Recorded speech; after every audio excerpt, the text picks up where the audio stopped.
خالد نے بیان کیا کہ میں نے قیس سے سنا، انہوں نے بیان کیا کہ حضرت جریر بن عبداللہ رضی اللہ عنہ نے فرمایا، جب سے میں اسلام میں داخل ہوا، رسول اللہ صلی اللہ علیہ وسلم نے مجھے گھر کے اندر آنے سے نہیں روکا۔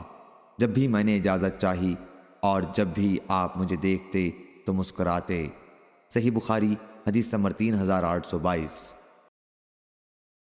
اور قیس سے روایت ہے کہ حضرت جریر بن عبداللہ رضی اللہ عنہ نے فرمایا، زمانہ جاہلیت میں ذوالخصا نامی ایک بتکدہ تھا، اسے الکعبۃ الیمانیہ یا الکعبۃ الشامیہ بھی کہتے تھے۔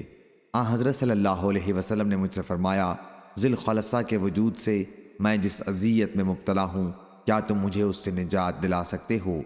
انہوں نے بیان کیا کہ پھر قبیلہ احمس کے 150 سواروں کو میں لے کر چلا۔ انہوں نے بیان کیا اور ہم نے بتکدے کو ڈھا دیا اور اس میں جو تھے ان کو قتل کر دیا۔